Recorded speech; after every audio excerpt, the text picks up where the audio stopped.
My sister texted our family group chat to say Christmas was canceled because our parents were facing impending eviction.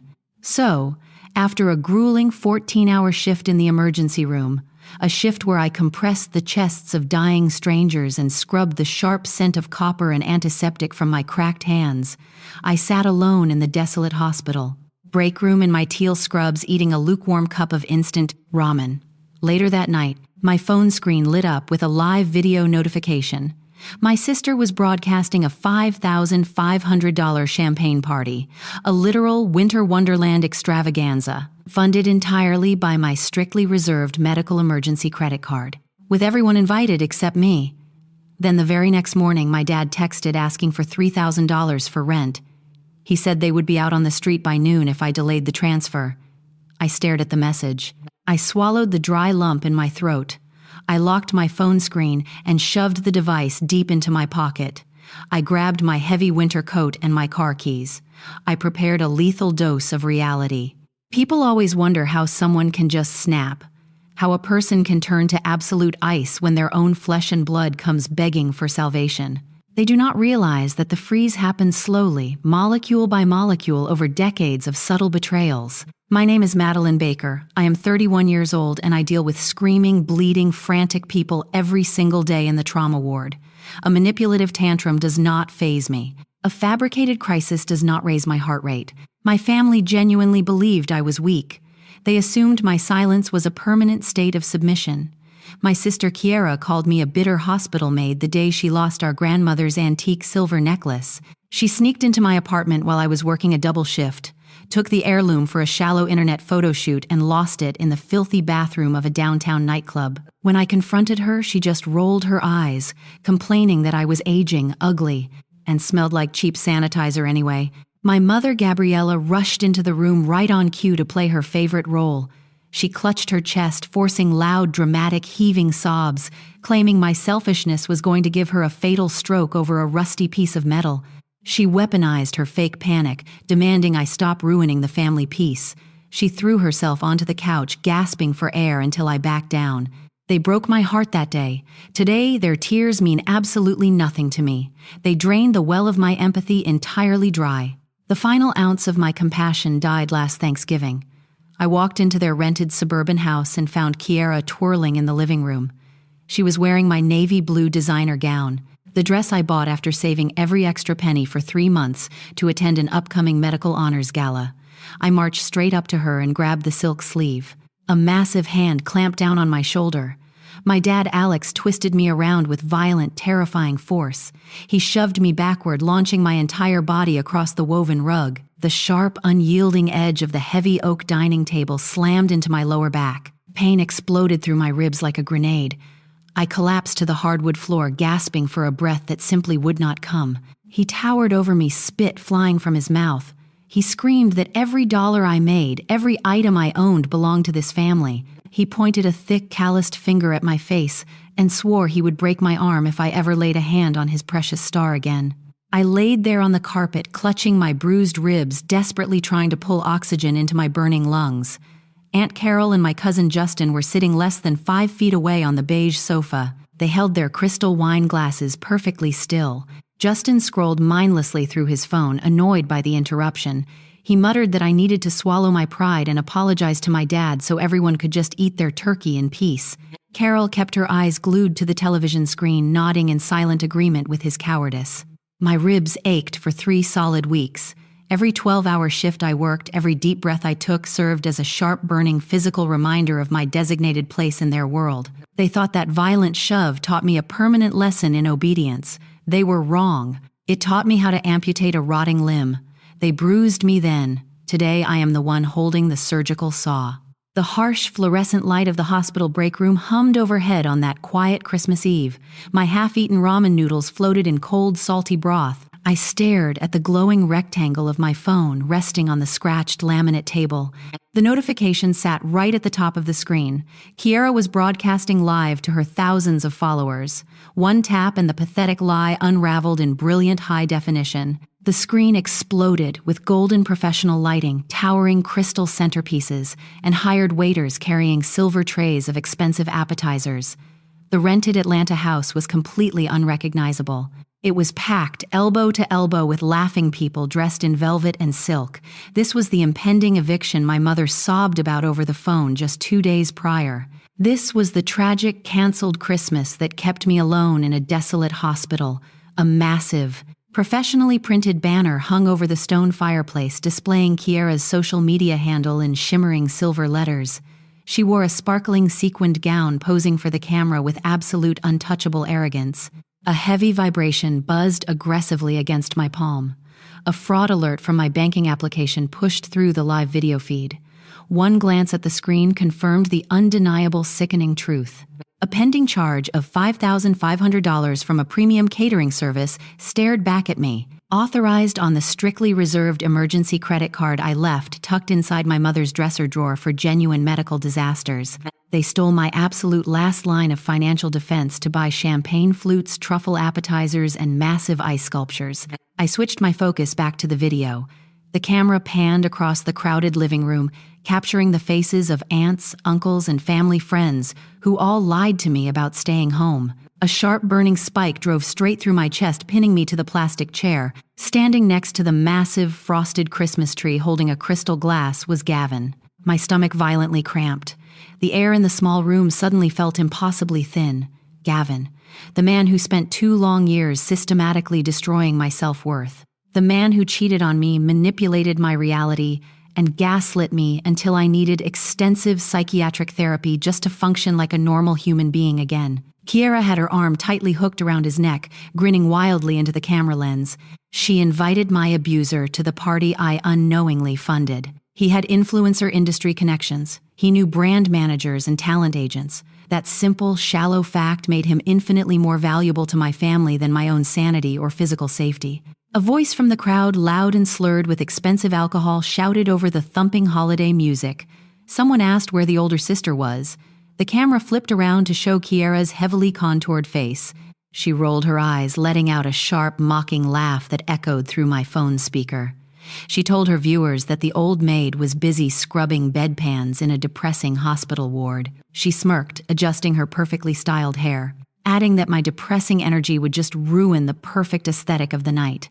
Behind her shoulder, my dad Alex threw his head back and roared with laughter. He raised his expensive drink to the camera, toasting my absence. My hands stopped shaking.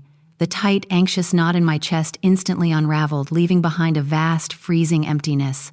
A normal person would break down in uncontrollable tears. A normal daughter would call her mother and beg for an explanation, seeking some scrap of love. But I am an emergency room triage nurse. When a trauma patient rolls through the double doors with a mangled necrotic limb, you do not sit down and cry over the dying flesh. You grab the heavy tourniquet, you stop the bleeding, you prep the surgical tools for an immediate amputation. The sadness vanished, completely eradicated from my system. In its place, a cold, methodical clarity took over my entire mind. They wanted my money. They demanded my silence. They were about to receive my absolute, unforgiving worst. The winter sun barely crested the horizon on Christmas morning when my phone violently vibrated against my wooden nightstand. The screen illuminated the dark bedroom with a blinding white glare. A message from Alex glowed against the glass. He bypassed any basic holiday greeting or check-in. He demanded $3,000 for January rent by noon. He claimed the landlord was threatening immediate eviction, painting a pathetic, desperate picture of my mother freezing on the street with nowhere to go. The final sentence hit like a familiar heavy fist. "Do not make me call you." A year ago, that exact text would send my heart hammering wildly against my ribs. I would scramble to check my dwindling savings account, completely blinded by sheer panic over their fabricated desperation. Today, my pulse remained completely flat. I stared at his hollow, predictable threat. I refused to call him. I refused to type out a massive paragraph defending my anger or exposing their lies. Instead, I built a flawless tactical trap. I crafted a response dripping with the pathetic, terrified submissiveness they fully expected from me. "I understand. I am leaving for Atlanta right now to hand you the check in person. I will also sign the lease guarantor extension for the landlord, so Kiera's big sponsor meeting goes perfectly today." The reply came instantly. A simple, arrogant thumbs-up emoji. They reveled in their perceived victory, utterly convinced the violent shove from Thanksgiving still held my mind in a permanent chokehold. They thought I was racing down the highway to rescue their fragile, luxurious lifestyle. They had absolutely no idea I was hand-delivering their execution order. I threw off the heavy duvet and walked straight to my small wooden desk. I opened my laptop. One tap on the banking portal and the stolen emergency credit card was permanently, irrevocably frozen. The $5,500 catering charge remained in the pending section, hanging by a fragile digital thread. I let it dangle over the edge, knowing the exact moment it would snap. Next, I brought up a blank document file. I bypassed the emotional closure letters and the tearful goodbye speeches. I typed out a highly specific notarized legal form. The printer whirred to life, spitting out a single sheet of crisp white paper. I slid the warm page into a pristine manila folder. I grabbed my car keys, locked my apartment, and merged onto the freezing interstate. The 4-hour drive from North Carolina to Georgia shifted my entire perspective. For years, I drove that exact stretch of highway with a nauseating knot of anxiety twisting in my gut, terrified of triggering Alex's explosive temper or drowning in Gabriella's endless suffocating guilt trips. The gray asphalt usually symbolized my invisible prison, a path I traveled only to surrender my hard-earned peace. This morning, the cold winter wind whipped fiercely against my windows, and the tires hummed a steady, vindicating rhythm against the pavement. I navigated the familiar, winding suburban streets of their rented neighborhood. The massive 2-story house loomed at the end of the quiet cul-de-sac. Expensive luxury cars lined the driveway, leftover trophies from the stolen winter wonderland party. The sharp morning sun reflected blindingly off the frosted windshields. I parked my modest sedan directly behind Kiera's leased vehicle. I turned off the ignition. I unbuckled my seatbelt and grabbed the manila folder from the passenger seat. I stepped out into the freezing December air, walking up the concrete driveway armed entirely with a blue ink pen and the merciless weight of the law. The front door sat slightly ajar, careless evidence of their absolute arrogance. I pushed it open. The air inside smelled deeply of stale champagne, melted candle wax, and expensive vanilla perfume. Kiera sat perfectly poised on the edge of the plush living room sofa, wearing a crisp white blazer. Across from her sat a woman in a sharp, tailored suit, the major brand sponsor representative she desperately needed to impress. Alex stood near the kitchen island, his chest puffed out, radiating pure, unearned authority. He held out his thick, calloused hand, fully expecting the $3,000 rent check to fall right into his palm. I ignored his outstretched hand. I pulled the crisp white document from the manila folder and slid it smoothly across the cold marble countertop. I placed my blue ink pen right next to it. Alex smirked. He grabbed the pen, scribbled his messy signature on the bottom line, and tossed it back toward me with a dismissive scoff. He never bothered to read the heading. He assumed my fear dictated my actions. If he had simply looked down, he would have seen the bold black letters at the very top. Notarized lease guarantor release form. By signing that single page, he officially assumed 100% of the financial liability for the massive property. I was completely free. I slipped the paper safely back into my bag. The steel trap snapped perfectly shut. A heavy fist suddenly pounded on the front door, shaking the frame. The heavy oak swung wide open. The catering company owner marched straight into the entryway, his face flushed a dark, furious crimson. He pointed a shaking, aggressive finger directly at Kiera. The $5,500 payment just violently bounced. The bank officially flagged the credit card as stolen, freezing the funds instantly. Kiera's perfectly contoured face drained of all color, leaving her pale and hollow. The sponsor representative stood up, clutching her leather briefcase to her chest, demanding a coherent explanation for the screaming vendor. Kiera shifted instantly into pure, venomous survival mode. Heavy tears welled in her eyes. She pointed a trembling finger at me. She told the sponsor I was her severely mentally ill, estranged older sister.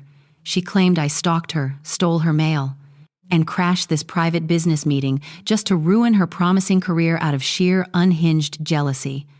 Aunt Carol and Justin muttered loudly in agreement from the corner, validating her pathetic lie to save their own skin. The sponsor representative glared at me, her lip curled in absolute unforgiving disgust. The entire room turned against me, ready to cast me out. I pulled my phone from my pocket. I tapped the screen. The automated bank fraud recording echoed through the dead-silent living room. Kiera's unmistakable, sharp voice filled the air cheerfully, reading off my credit card number, the expiration date, and the security code, explicitly claiming she was Madeline Baker to bypass the security check. The lie shattered into a million irreparable pieces. The sponsor representative's jaw tightened. She opened her briefcase, pulled out the thick, unsigned promotional contract, and tore it straight down the middle. She dropped the shredded pieces onto the hardwood floor and walked out the door without a single backward glance. Kiera dropped to her knees, clawing at the expensive rug, emitting a gut-wrenching, breathless scream. Alex's face turned a terrifying mottled purple. The thick veins in his neck bulged against his collar. He let out a feral roar and lunged across the kitchen island, raising his massive fist to strike my face fully, intending to recreate the Thanksgiving assault. I simply took one step backward. 2 uniformed police officers stepped through the open doorway. I requested a civil standby for my safety before I even parked my car, knowing exactly how his temper operated. They tackled Alex midair. His heavy body slammed hard onto the hardwood floor, rattling the crystal glasses on the counter. Cold steel handcuffs clicked sharply over his wrists. He thrashed against the wood, his eyes wide with raw, animalistic panic. The officers hauled him aggressively to his feet. Aunt Carol and Justin scrambled toward the back patio door, clutching the designer gift bags they took from last night's party. I raised my hand and pointed straight at their terrified faces. I informed the officers that those 2 individuals knowingly consumed and possessed stolen goods purchased with my stolen identity. A 3rd officer stepped into the room and blocked their only exit, demanding their identification. I looked down at the pathetic, chaotic mess writhing in the living room. "I cure diseases for a living," I said, my voice echoing off the high ceilings. "You 3 are the infection." I turned my back, walked out the front door, and headed straight for my car as the police sirens wailed in the distance. 4 weeks of absolute untainted silence followed that morning in Atlanta. I woke up every day to the soft hum of my refrigerator instead of the jarring, aggressive vibrations of Alex demanding cash for another manufactured crisis. My apartment finally felt like an actual sanctuary. I bought expensive coffee. I slept deeply through the entire night without waking in a cold sweat. The heavy, suffocating fog of their existence completely evaporated from my daily routine. I assumed the amputation was a total success. I underestimated the sheer bottomless desperation of a parasite losing its host. On a quiet Tuesday afternoon, a harsh red banner flashed across my phone screen. A critical credit monitoring alert. My excellent credit score plummeted by 60 points in a single day. I opened the application. A $10,000 personal loan sat directly under my name, approved and distributed just 48 hours prior. They stole my social security number. Kiera and Gabriella completely bankrupted by the catering fallout and the sudden loss of my lease guarantee, dug their claws in for one final lethal strike to salvage Kiera's fake internet lifestyle and keep the massive rental house. They thought they were untraceable. They forgot about the cowards they kept in their inner circle. 30 minutes after the credit alert, my phone buzzed with a message from an unknown number. It was Justin. My terrified cousin, desperate to avoid the impending legal crossfire after his close call with the stolen party goods, decided to play the rat. He sent me 12 high-resolution screenshots from their private family group chat. The digital trail was absolutely flawless. Gabriella explicitly typed out my 9-digit social security number in plain text. Kiera bragged about forging my digital signature on the loan application. They laughed about my ruined credit, entirely convinced I would just absorb the massive debt to avoid sending my own mother and sister to a federal prison. I bypassed the bank customer service hold music. I skipped the tearful, screaming family confrontation. I drove straight to the local police precinct. I walked into the brightly lit lobby, slapped the thick stack of printed group chat screenshots, the fraudulent loan origination documents, and my genuine identification directly onto the financial crimes detective's cold metal desk. I officially filed criminal charges for felony identity theft and fraud without blinking an eye. The hammer dropped with terrifying, unyielding speed. The following morning, I stood on my apartment balcony, holding a warm ceramic mug of black coffee. The crisp winter air bit sharply at my cheeks. My phone screen lit up with an incoming call from Kiera. I let it ring out until the small voicemail icon appeared. I pressed play. The audio was pure, unadulterated chaos. Kiera was hyperventilating, choking violently on her own spit. Loud sirens blared in the background. Heavy fists pounded against wood, accompanied by the deep booming voice of a police officer demanding immediate entry. She begged, pleaded, and shrieked for me to drop the charges, sobbing that they were placing Gabriella in metal handcuffs right in the front yard in full view of the neighbors. Her fake internet empire was burning to the ground, and she was watching the ashes fall around her. I tapped the red trash can icon. The frantic screaming vanished, replaced instantly by the peaceful chirp of a passing bird. I took a slow, deep sip of my coffee. I leaned against the iron railing and watched the brilliant orange sunrise bleed across the morning sky. The infection was completely, permanently eradicated. The heavy oak doors of the county courtroom swung shut, sealing away the chaotic chapter of my past with a resounding final thud. Justice, when applied correctly, does not negotiate with tears. It operates with a cold, absolute mathematics. 3 months after my sister stole my identity to secure that $10,000 loan, the state of Georgia handed down the final invoice for her arrogance. The judge showed absolutely zero leniency for her performative sobbing apologies on the stand. Kiera was officially convicted of felony identity theft and fraud. She was sentenced to 4 years in a state correctional facility with a mandatory minimum of 2 years before any possibility of parole. Furthermore, the court ordered a strict financial restitution of $12,500 to cover the loan principal, accrued interest, and my legal fees. Gabriella, the weeping architect of the scheme, avoided a prison cell due to her age and lack of prior convictions, but she did not escape the iron hammer of the law. She pleaded guilty to conspiracy to commit fraud. The judge handed her 5 years of supervised probation, heavily restricted travel, and 500 hours of mandatory community service picking up trash along the highway. Alex's violent outburst during that fateful sponsor meeting carried its own separate price tag.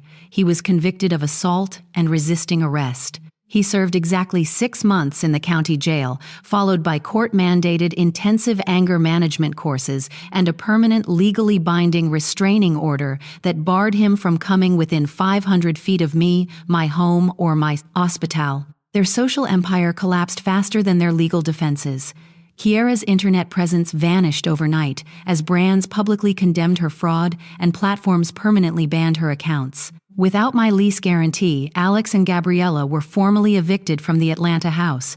Their church group ostracized them once the indictments hit the local papers. They became pariahs, completely exiled from the community they tried so desperately to impress. 8 months later, an envelope arrived from a state correctional facility. The handwriting was unmistakable. Kiera. Inside was a masterpiece of hollow manipulation. She wrote that she found religion behind bars and completely forgave me for putting her there, twisting the narrative to play the ultimate martyr. She closed with a sickeningly sweet reminder, "I am still your little sister." A year prior, that letter would have ruined my week, sending me spiraling into unearned guilt. Today, my pulse remained completely steady. I simply folded the paper, dropped it into the trash can, washed my hands, and went right back to making dinner. That evening, my Thanksgiving table was full of my chosen family. Dr. Evans, the attending physician who mentored me, sat at the head of the table. Sarah, the charge nurse who covered my shifts during the police investigation, laughed with her husband. These were the people who stood in the trenches with me. They valued my presence, not my credit score. No one threw heavy objects. No one screamed insults. No one handed me a bill at the end of the night. The quiet peace of that room was the most expensive luxury I had ever acquired, paid for entirely by my refusal to remain a victim. Society feeds us a dangerous lie about family. We are conditioned to believe that a shared bloodline creates an unbreakable contract. We are told to absorb the abuse because family is everything. But strip away the sentimental titles and what are you left with? The undeniable facts of their behavior. If a stranger shoved you, stole your credit card, and committed identity theft, you would immediately call the police. The title of family should demand a higher standard of respect, not a permanent hall pass for abuse. If you are suffocating under a toxic family dynamic, listen closely. I learned 3 absolute rules of survival. Rule number 1, the loyalty fallacy. Blood doesn't make you family, mutual respect does. Love conditional upon your financial utility is an extortion racket. When they stop calling the moment you stop paying, they explicitly admit they only valued the checkbook. Rule number 2, The anatomy of guilt. When you say no to a manipulator, you will feel paralyzing guilt. Do not surrender to it. Guilt isn't proof you did something wrong. It's the growing pain of a healthy boundary. The parasite will always scream when detached from the host. Let them scream. Rule number 3, the triage principle. You cannot heal someone actively trying to bleed you dry. You cannot set yourself on fire to keep a black hole of entitlement warm. Sometimes the only cure is surgical amputation. Cut the dead weight, stitch the wound, and walk away. I stopped being the reliable bank account. I stopped being the emotional punching bag. I stopped accepting a seat at a table where my plate was always empty. Have you ever had to cut off a toxic family member? Did you feel that terrifying guilt before finally feeling unshackled freedom? Share your survival story in the comments. And remember, never let someone make you feel bad for surviving the fire they intentionally started.